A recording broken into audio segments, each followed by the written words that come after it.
Well, welcome, friends, to Pro-Life Primetime. It is a joy to have you with us once again. And tonight we're going to welcome a longtime friend, colleague, ally in the pro-life movement, really a pioneer, a leader. And it's a delight to have her with us. Let me briefly introduce her, bring her on, and then we will pray and get into our discussion tonight, where we are going to, well, our goal is to fire you up, to really encourage you for the pro-life work that you're already doing and that God may be calling you to do, and maybe you don't know quite yet what he wants you to do next. We want to help you with all that. So our guest is Janet Porter, formerly known as Janet Folger. That's how I met her a long time ago. We have been side by side in this battle. She was legislative director of Ohio Right to Life, and then she founded something called Faith to Action, and is really a pioneer of the heartbeat legislation that we see taking hold in various states. We're going to talk a little bit about that. It's just a person who's just inspiring to be around. Janet, welcome to the program. Thanks so much, Father Frank. It's a privilege to be with you as always. Yes, well, we've been friends a long time. We were just calculating before the show. That goes back basically 30 years, right? Yeah, 29, 30 years. That's a long time to know someone and to be fighting in the battle. And you know, you get to know someone over the years and all of the different battles we face. And I just want to say, I've never known you to be on the wrong side of the issues. And I just have so appreciated your stalwart stand, your encouragement, your never compromising the gospel. I just really value your friendship, and I value you in this movement. You've made a very, very big difference. When you go look back to, you know, the early days of making this circuit at all the Right to Life conventions, and then there you were standing in 18 years ago outside Terry Schiavo's hospice room. I was there. You were there to be her voice as well. We just saw each other recently at Mark Crutcher's memorial service. And once again, you were communicating the message with a gift. God has given you a gift, Father, and it's just such a privilege to see you at work. It is very, very amazing to see the impact that you've had. I've talked with people that were inspired in the early years because of a speech they heard from you that have caused them to enter into the movement and to continue to fight for the right to life. And so, thank you for everything you've done. I'm very, very honored to be with you. Well, thank you. And that is really mutual, because you've had a great impact on the movement, like we want to discuss here a little bit, with a number of things. You know, back at the time when we first met in the mid-90s, early to mid-90s, the partial birth abortion debate was very hot, and you were very involved in that. I remember seeing the medical paper that Martin Haskell wrote, that he was training others on how to do this process, whereby the baby is killed in the process of delivery, and it caught national attention, and of course it led to not only the states but also the federal legislators taking action to stop this particularly barbaric procedure, and ultimately we were successful. It wasn't until 2007 that the Supreme Court, as you know, upheld the federal ban on this partial birth abortion procedure. But tell us about your involvement. Sure. Well, I was, as you mentioned, I was legislative director of Ohio Right to Life back in the day in 1994. And what I noticed when I went around and talked to legislators, I would put those drawings, you know, remember those drawings where have the baby, all the baby is delivered except for the head, and the abortionist took a pair of scissors and jammed it in the back of that child's skull. And every abortion procedure is gruesome. The dismemberment abortion, horrific. The chemical warfare of the unborn. It's just undescribably bad. But when I showed those drawings to legislators, no matter whether they had a pro-life or pro-quote choice label next to them, I saw them literally get so moved that legislators, leadership positions, broke down and cried in front of me. And this one, I realized there's something different about this partial birth procedure. There's something where we've labeled the child in the womb as unborn, which seems to be unvaluable and unhuman. But when this child was 4/5 of the way delivered, it's no longer an unborn child. We're talking about a fellow human being, except that head that's in the birth canal. It broke through the veil of deception, and I believe it was responsible for a shift that we saw nationwide. We ended up passing the nation's first ban on partial birth abortion. It took some effort because it was killed in committee. A pro-abortion speaker, Joanne Davidson, ruled that their maneuver was legal, and we had to do what had never been done before. We circulated a discharge petition in the state of Ohio. I had heard about it years before. That it was sort of like a movie where I just sort of put it in the back of my head. Someday I'm going to need this. And when they all threw up their hands and they said, it can't be done, and they've ruled against us and we'll get them next time. I said, no. There's something called a discharge petition. And one legislator in the room said, they tried that in the 1970s. They couldn't get enough signatures. And we said, we're going to try. And you know how the conversation moves to, well, what about the optics? We might look like we might look like a failure if we try it and we lose. You know what? You got to care more about succeeding than you do about what it might look like if you fail. And that's, I think, one of the first lessons I learned about getting rid of the fear of man and just moving forward, doing what you know is right. And we passed the nation's first ban on partial birth abortion with the state's first discharge petition. We ended up getting, instead of the 50 out of 99 names, we had 51. So it was an amazing feat to see. But what happened, there were 30 states that followed. It went to the Supreme Court not once, but twice. And interestingly, when you mentioned the 2007, that actually happened. I remember the day because I was at a hate crime hearing in Washington. And we were getting our clocks cleaned, Father. I remember thinking, like, is any of this any good? I remember thinking, God, is anything we've done? It just seems like they keep reversing what we do. And it just seems like so hopeless. And what's the use of it? What's the point of it? And I remember in the airport that day, I picked up the Tipping Point. I set it back down. I didn't have the money to buy the book, and I got on the plane and I went back home. And before the plane landed, I had my voicemail filled with messages of congratulations because the Supreme Court had upheld that partial birth abortion ban. And it was sort of like God saying, no, keep going. What you do matters. And that's right. that was very impactful in my life.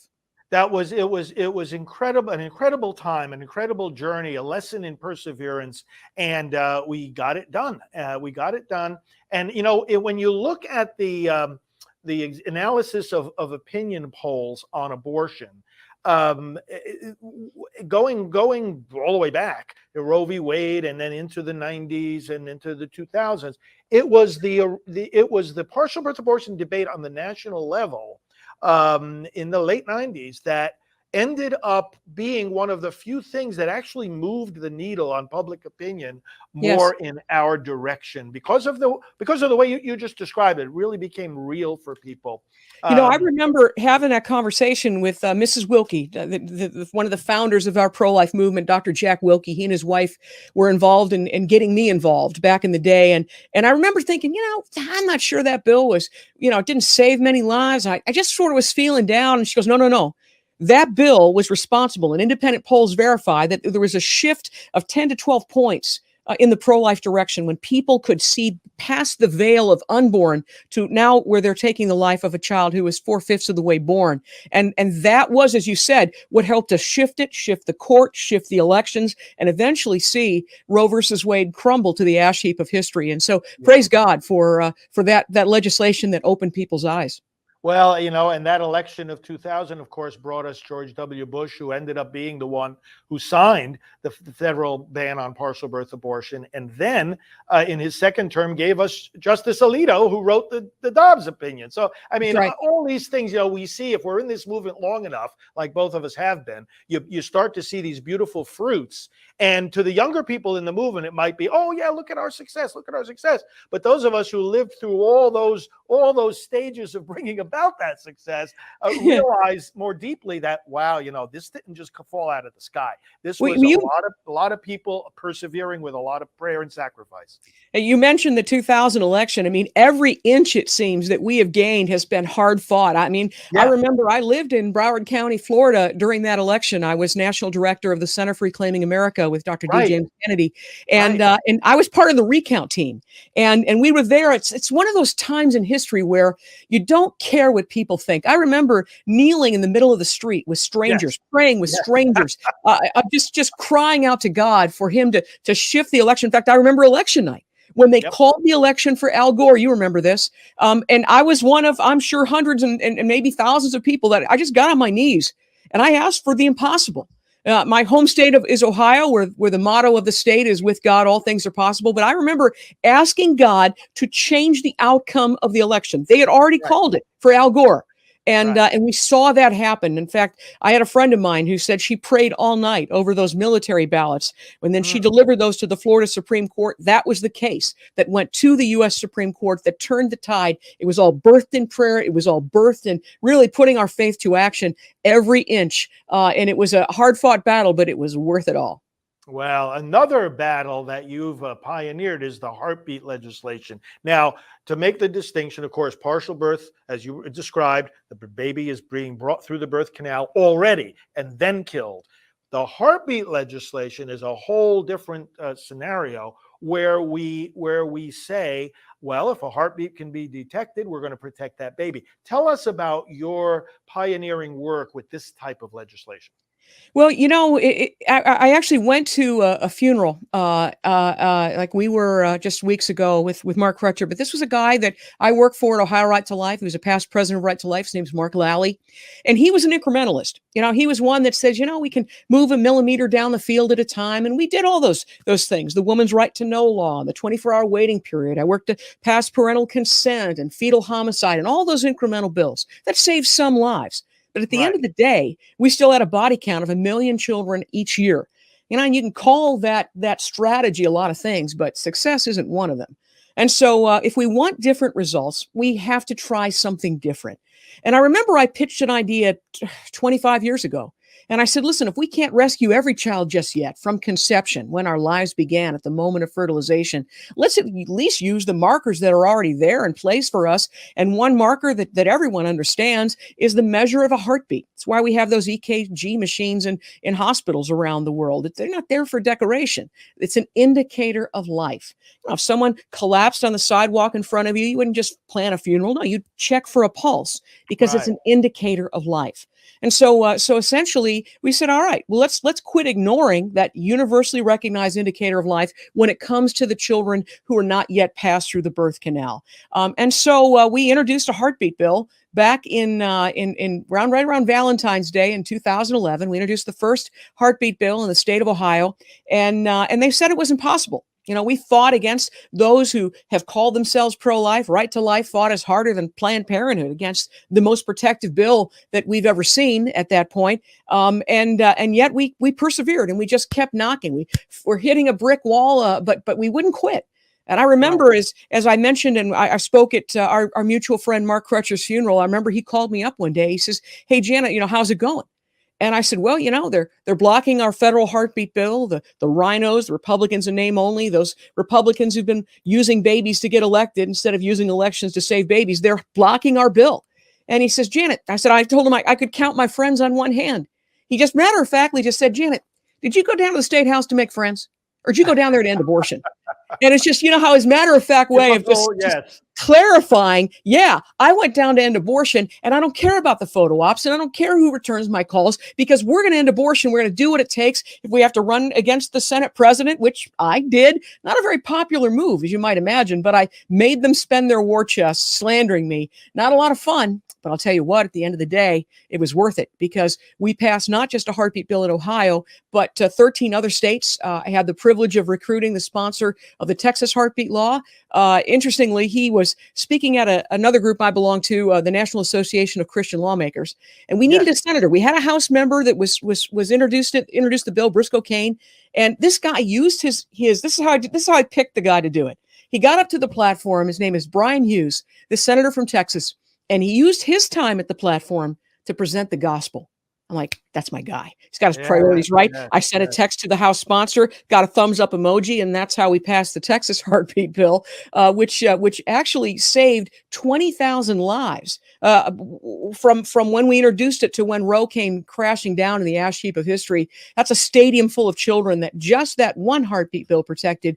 And so praise the Lord, what was once impossible is now inevitable. And what was once the ceiling is now the floor. It's now the bare minimum. And that's what I said when I went to Broward County in Florida. And I said, you need to tell Governor DeSantis, you've got super majorities in your House and Senate. Don't tell me how pro-life you are. Show us how pro-life you are. And a heartbeat bill is a minimum. And that's a bill that'll protect 9 out of 10 children. It's not the end all. It's not the best there is, but it's a minimum that we expect to see from any state, especially one that calls themselves Republican.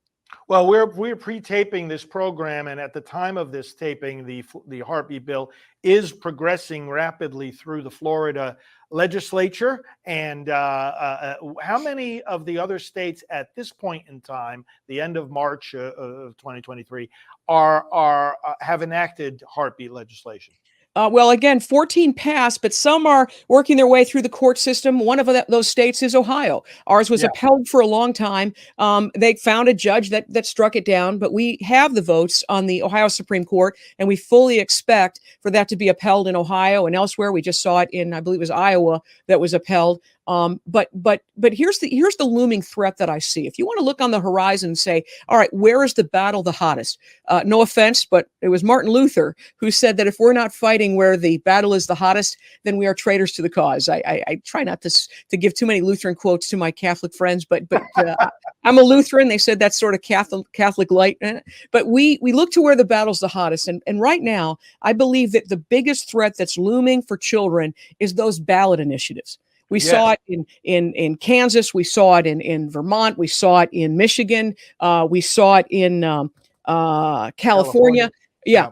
And so in Ohio, they're trying to kill babies and enshrine it into the state constitution, which can never happen. What this bill, what their initiative that they're trying to put on the ballot for voters is to say we're going to kill children till birth. We're going to allow doctors to mutilate children without parental notice or consent. It is absolutely the most extreme thing you've seen. And this is one of the things we've learned in the movement is this one thing you can count on. It's the extremism of the baby killers, of those who want to kill children. And so what would happen if, God forbid, this would pass? It would wipe out pretty much everything I've done in my life in this state, from parental notice to parental consent to the woman's right to know to fetal homicide to the heartbeat bill in Ohio. It would wipe everything out and put children at great risk. It would basically put them all at jeopardy, let the abortionists take their life at will through birth, and protection for children outside the womb when it comes to this transgender mutilation, castration of children without parental notice or consent. But this is what happens, Father. They've made a lot of money in the abortion business. There's a lot of blood money that they bring to these ballot initiatives that we in the pro-life movement, we a lot of times just don't have. I mean, I saw it in Michigan. I spent 6 to 8 weeks up there, and we got clobbered by the abortion money that basically put out ads deceiving the voters, saying, "Oh, this is just of women's rights. This is just about maternity care." And they lied to the voters,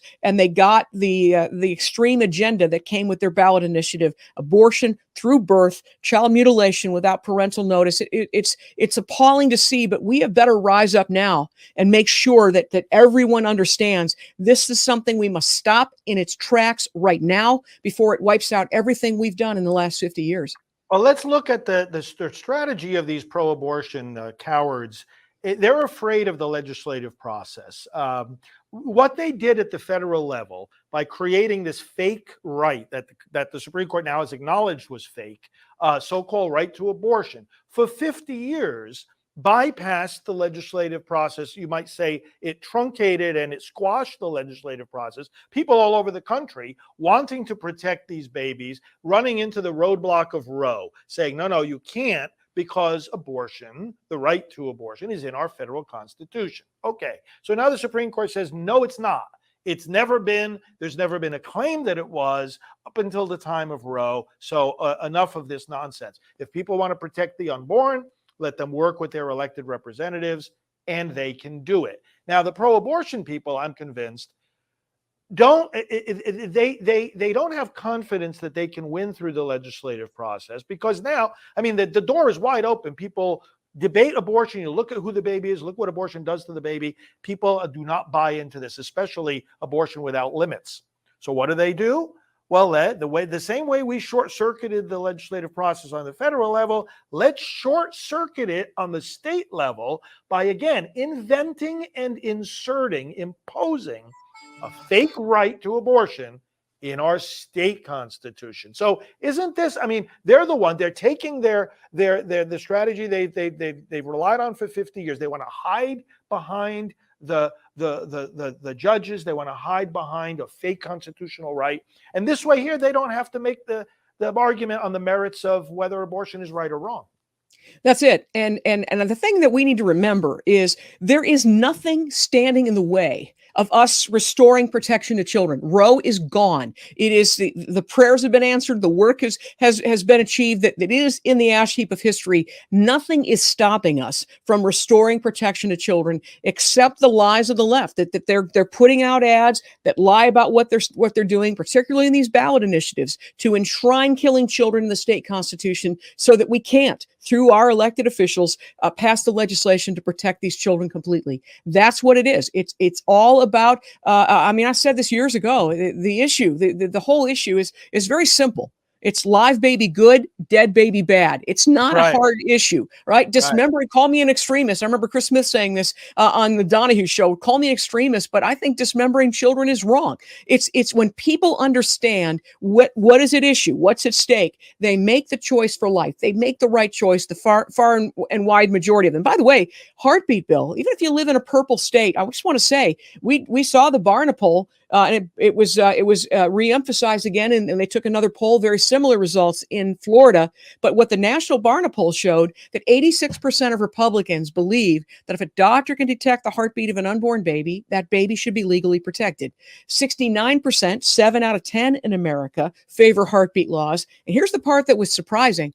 55% of Democrats, the party that has embraced killing children, well, their constituency, a majority of Democrats, want to keep hearts beating, want a law that protects children whose heartbeats can be heard. And that's something to show that this party that has embraced killing children, embraced dismembering and mutilating children after birth with this transgender issue, I'm telling you, they are out of step with the average person. The only way that they can win is if they can deceive people that what they're putting on the ballot isn't really what they're saying, isn't really what it is. They pretend it's not abortion till birth, when in fact their extremism is absolutely on display for anybody who will take the time and read what it says, and understand that what they're voting on is wiping out every pro-life advance we've made in the last 50 years. Well, friends, for those of you that are just tuning in, we're talking with Janet Porter, who has been a longtime pro-life leader and innovator, really, pioneer in many ways, especially of the heartbeat legislation. And now we are working against these ballot initiatives. And Janet, as you are describing all of this, it strikes me again how the language we use to craft these pro-life bills is so impactful and wise, because we're talking about a heartbeat bill. Okay, everybody knows what a heartbeat is.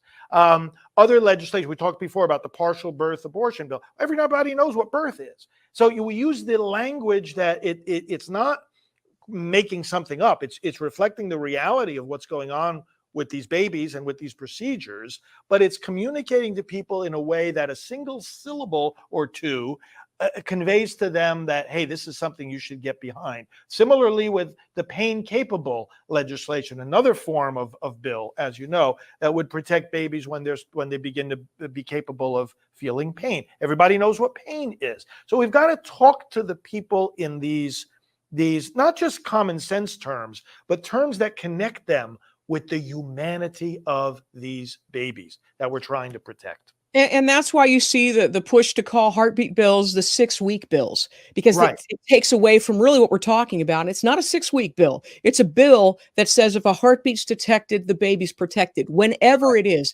that heartbeat is detected, could be 7 weeks, could be 5 weeks, could be whenever that heartbeat's detected. And the same as any other human being. If you can hear that beating heart, it's beating like an SOS, a cry for help. We need to heed that cry. And so, the language is very, very important. But I think the results are equally important. For example, when we introduced the federal heartbeat bill, I think they viewed it as a competition with the pain-capable bill. We were for that bill as well, but I'll tell you what, that bill protected the equivalent of 1% of the babies, where the heartbeat bill would protect 9 out of 10 babies. And so if you're given a choice, choose life, choose the bill that's going to protect the most lives. And at that point, we had introduced this bill in 2017, and by 2018, with the help of Tom DeLay and a team on the Hill, we had 174 co-sponsors of that federal heartbeat bill, more than any other pro-life bill in Congress. And the Republicans in Congress refused to pass it. I mean, we've got to get over this using babies to get elected. We need to end this. We have the ability to bring the killing to an end, and we need to do it. Or we can no longer hide behind the shadows of Roe versus Wade, because that is a thing of the past.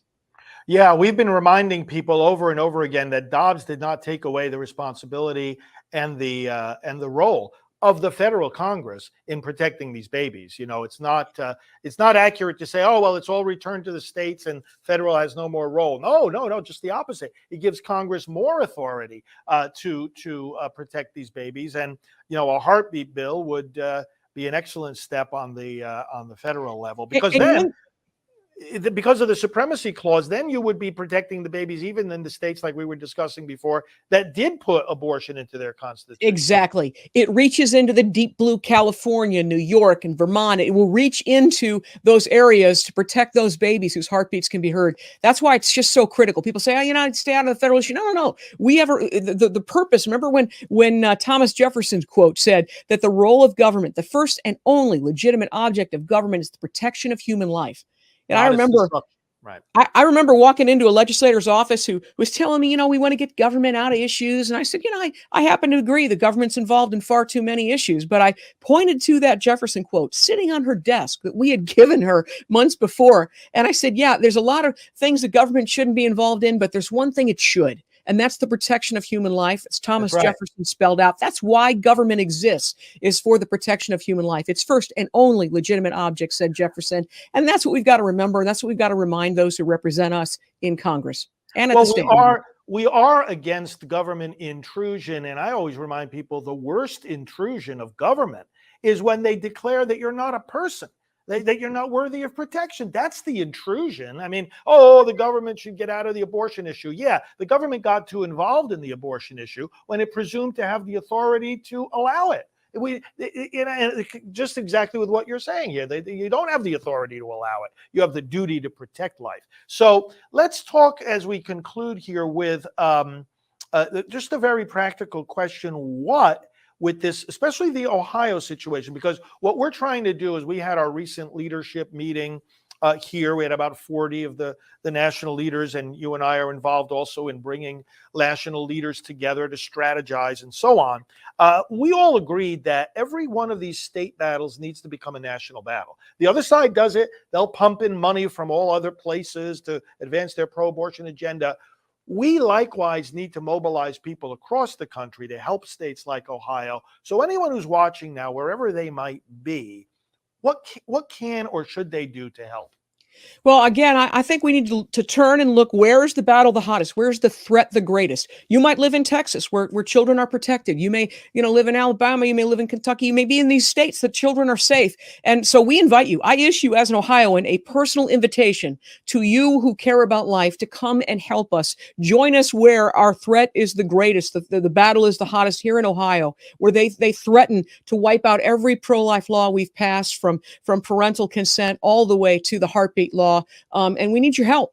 If you live in another state, maybe you're in a purple state, or maybe a state that hasn't even passed a heartbeat bill yet, I want to encourage you. I have written a book. It's a handbook on how to do it. It's called A Heartbeat Away. And in it is essentially, it's a handbook on how you can restore protection to children in the womb. And I want to give you encouragement. You may only have, and I remember I mentioned to our buddy Mark Crutcher, there was a time I could count my friends on one hand. All you need is a handful of people. There were times when it seemed like it was just me and Lori Vyers, another friend of mine, who stood from beginning to end and fought until this passed. And if you've got one other person who will join you, then I'm going to tell you it can be done. How do I know? Because I was there. Once you've seen Goliath fall, there is no one who can tell you it can't be done. So come and help us where they're trying to strip our every law we've passed to try to enshrine killing children in the state constitution, pass pro-life laws where you live if you're in a state that doesn't have those yet.